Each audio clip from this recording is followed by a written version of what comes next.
comes to President Trump's trade war, few Americans have been hit as hard as farmers. The tariffs and China's retaliation have really been a gut punch, especially for soybean farmers. Now, soybeans are America's largest agricultural export, worth more than $24 billion last year. About half of that went to China. This year, that number is effectively zero after Beijing imposed 20% tariffs on U.S. soybeans in retaliation for tariffs on Chinese goods. And as you can imagine, that means farmers are really hurting right now. President Trump is said to be considering a bailout of at least $10 billion for farmers. The concern, though, that may be too little too late for some. According to court data, farm bankruptcies actually rose in the first half of the year to the highest level since 2021. So that's $100 an acre. So losses across the board. And that's created I think the quote that you put up there actually was a quote that I had done for Ohio Capital Journal. We're in a hell of a mess. And what I mean by that is a cash flow mess, a working capital mess, that because of tariffs on inputs that we buy. Our team put up a really great graphic a moment ago showing the soybean cost right there. I mean, if you just look at the drastic decrease here when it comes to soybean sales from China to the U.S., I mean, it was $8 million beforehand. It's close to zero now. What are you hearing from other farmers locally in the way of their financial situations, Chris? Well, they're in the same situation I am. And talking about trade, this is a big deal. I think for you listeners, let's remember that, particularly in soybeans, rough numbers, half of all of the soybeans that we grow in the United States are exported. Okay. And out of those exports, the lion's share had been, up till this year, had been purchased by China. And the reason this is important, folks want to say, well, just grow what you need and don't send it overseas. Well, I'm going to tell you what, the best way to extract foreign dollars and put them right into rural communities is through agricultural trade, and that's running it through farmers. The world woke up to a shock that no one, not even Wall Street, Washington, or the World Bank, saw coming. A quiet, unified decision made across the African continent just sent tremors through the heart of America's economy. Every headline, every analyst, every global investor is asking the same question. How did Africa just pull this off?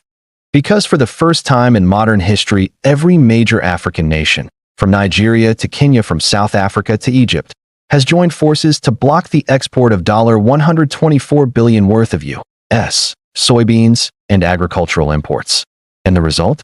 A full-blown panic across the United States. The Midwest, once America's breadbasket, is now facing what experts are calling the Great American Crop Collapse. Supermarket shelves are emptying faster than in any recession.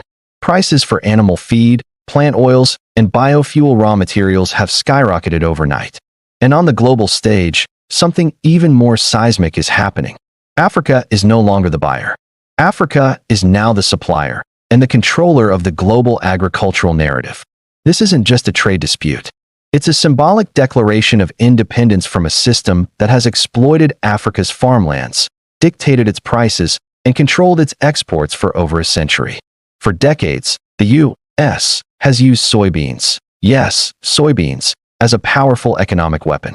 It sounds small, but soy is the backbone of multiple trillion-dollar industries. Livestock feed for poultry and cattle, cooking oils and industrial products, biofuels, and even pharmaceutical ingredients. When the U.S. exports soybeans, it controls the world's food and energy prices simultaneously. But now, that control is over.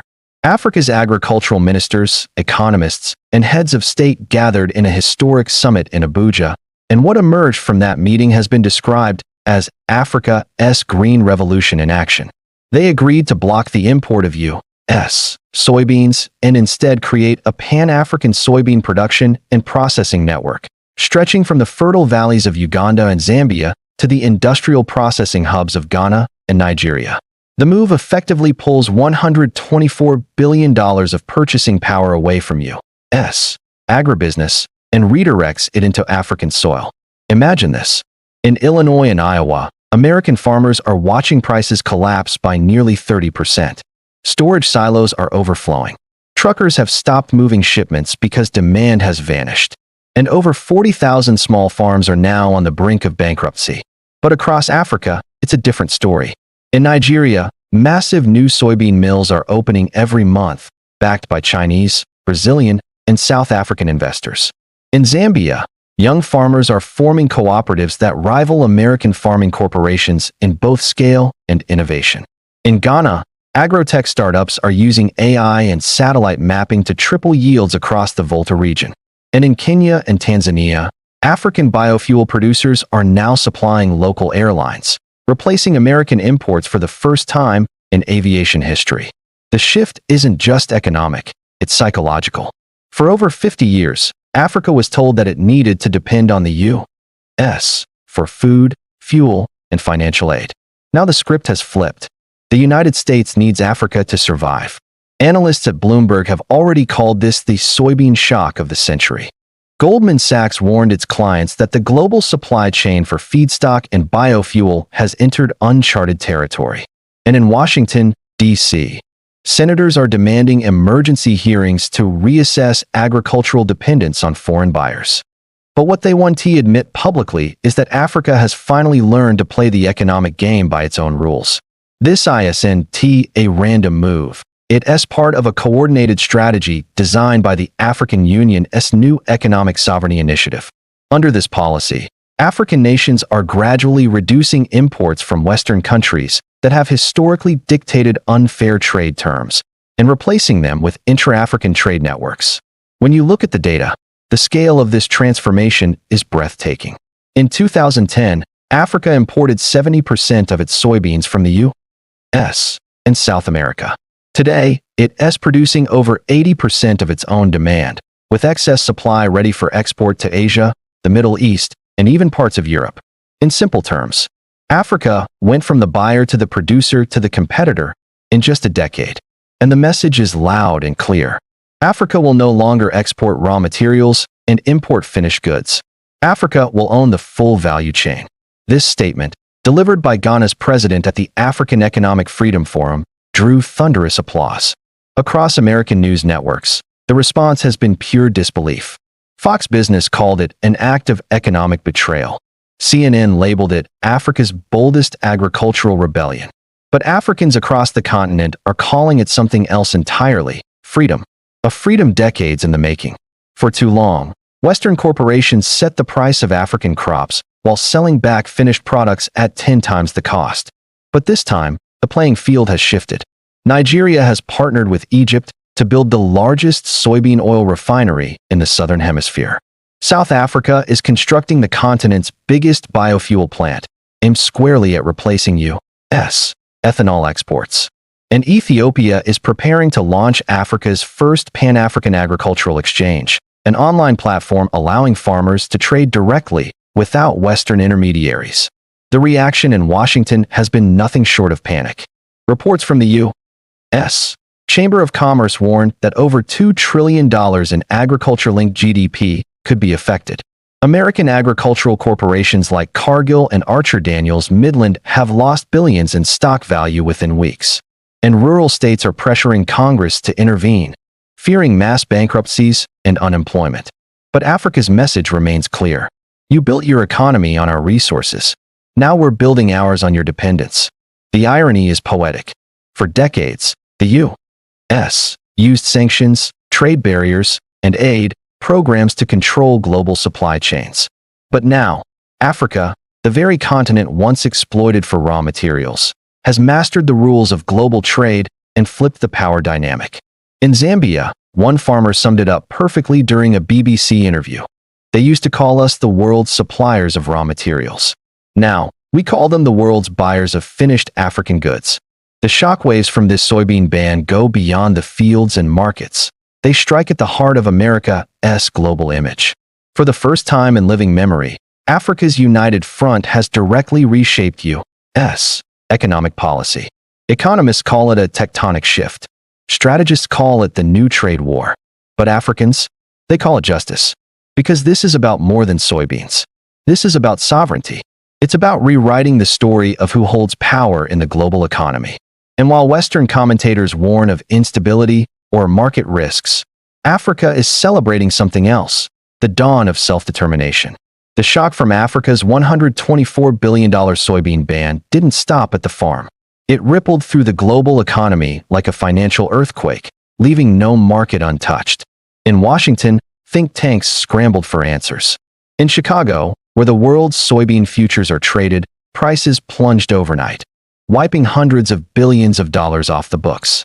And on the ground, American farmers watched helplessly as their harvests, once guaranteed for export, began to rot in silos. The world's agricultural empire was crumbling, but across the Atlantic, Africa was celebrating. This wasn't just a trade ban.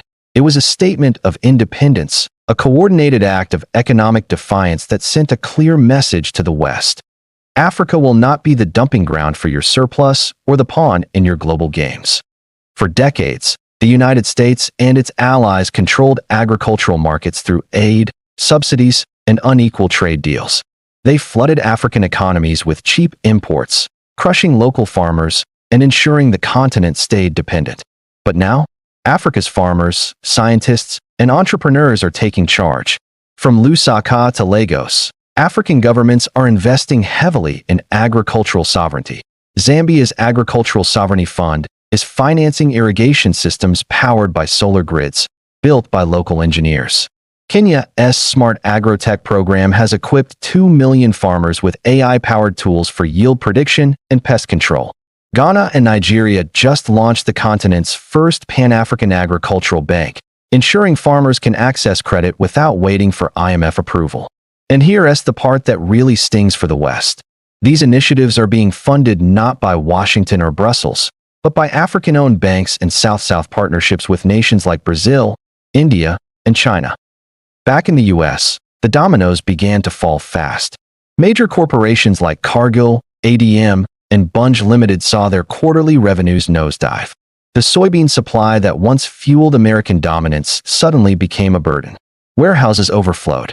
Farmers defaulted on loans. In the heartland, the political and cultural backbone of America began to revolt. Fox News broadcasted nightly reports showing abandoned farms in Iowa, Nebraska, and Illinois. Farmers, once staunch supporters of government policy, now demanded emergency bailouts. One angry farmer told NBC, "We fed the world for generations, and now Africa's turned the tables. They don't need us anymore." He was right. Africa didn't just reject U.S. soybeans. It replaced them with African-grown, African-processed, and African-exported products. When Africa shut its doors to U.S. soybeans, it didn't just hurt America. It reshaped global supply chains. Asian markets, particularly China and India, saw opportunity. Beijing signed a historic $40 billion agricultural deal with Nigeria and Ethiopia to import processed soy oil and animal feed, the same products it used to buy from the U.S. In just 6 months, Africa's agricultural exports to Asia tripled, while U.S. exports fell by 60%. European manufacturers, especially those relying on soy-based biofuels and animal feed, began to panic. Prices skyrocketed. Inflation hit record levels. And the EU's own food security report warned that Africa's soybean consolidation could rewire global trade permanently. African leaders are calling this shift green independence. It's not about isolation, it's about power. Power over food. Power over prices. Power over the narrative. For too long, Africa was told its agriculture was undeveloped. But today, Africa is home to 3 of the world's fastest-growing agritech hubs, in Nairobi, Accra, and Johannesburg. Nigerian startups like FarmConnect are using drones and blockchain to monitor crops. South Africa's AgriNext is building smart warehouses that can process and export goods without a single human operator. And Ethiopia's Green Valley project now produces high-protein soy blends that rival anything made in the West at half the cost. These aren't small victories. They lay the foundation of a continental economic transformation that's already redefining Africa's place in the global hierarchy. For over a century, the United States built its wealth and political influence through agriculture. It controlled what the world ate, and by extension, who survived economic crises. But the soybean ban shattered that illusion. It exposed America's vulnerability. Without African trade, the U.S. lost access to critical consumer markets that absorbed billions in exports. And with fewer buyers, America's agricultural surplus turned toxic. In simple terms, Africa just ended the U.S.'s monopoly on global food power. During a press conference in Abuja, the African Union's Commissioner for Trade delivered a speech that sent chills through Washington. We are not closing our markets out of hostility. We are reclaiming our power out of necessity. For decades, our land produced what the world consumed. Now, our people will consume what our land produces. That quote went viral across Africa, played on every radio station, shared on every phone, and turned into a rallying cry for economic liberation. Meanwhile, the U.S. media tried to spin the narrative, accusing African leaders of economic nationalism. But the Global South knew better. From Latin America to Southeast Asia, developing nations cheered Africa's bold move. Because this wasn't just about soybeans. It was about sovereignty. Let's put this in perspective. $124 billion is more than the annual GDP of 30 African countries combined. It's also larger than the entire U.S. agricultural export income to the African continent in the past decade. So when Africa united to ban those imports, it didn't just stop trade. It shifted global power. Suddenly, nations that were once called aid recipients are now policy shapers. Africa is no longer begging for fair trade. It's demanding it. And the world has no choice but to listen. In the White House, advisors scrambled to contain the damage. President's aides called emergency meetings with the World Bank and IMF, urging them to re-engage Africa. But it was too late. The IMF had lost credibility after decades of imposing austerity on African economies. Now, those same nations are turning to the African Monetary Fund, the BRICS Bank, and regional alliances for support. America's soft power is fading. Not because of war or politics, but because of economic independence born from the soil of Africa. This event marked the dawn of a new world order, one where agricultural sovereignty defines political sovereignty. Africa's ban has inspired other regions to rethink their dependence on Western economies. South America is preparing its own agricultural independence pact. Asian nations are signing new trade deals directly with African governments. And for the first time in history, Africa is setting the price, not the West. This isn't just a story of economics. It's a story of pride. In every African village and city, there's a growing sense of destiny. From farmers in Tanzania to students in Senegal, people understand that they are part of something much larger, a continental awakening. The first time in history, Africa is not reacting to the world. It's directing it. And the $124 billion soybean ban will be remembered not as a trade move, but as the moment the Global South finally stood up and said, enough. Make no mistake, this isn't just about soybeans. It's about economic destiny. The U.S. has built its global dominance on controlling what others eat, trade, and buy. But Africa is done being controlled. This $124 billion soybean ban is just the beginning of a chain reaction that will spread to wheat, rice, and oil seeds. And when that happens, the balance of power in the global economy will tilt forever. Because when Africa feeds Africa, it owns its future. No more dependency. No more one-sided trade. No more exploitation disguised as partnership. This is a new world, and it's being built in Africa. The same continent once enslaved, colonized, and economically crippled is now standing tall, commanding respect, leading industries, and changing the global food equation. Washington can no longer dictate what Africa grows or buys. Wall Street can no longer profit from African hunger. This is economic freedom, and it's unstoppable. The world is witnessing something historic, the rise of Africa's agricultural empire, powered by unity, innovation, and pride. And as the soybean fields across Africa bloom, so does a new kind of revolution, one that feeds not just the continent, but its soul. Welcome to African Spotlight 24, your premier source for news and current affairs from across the continent. We're glad you're here.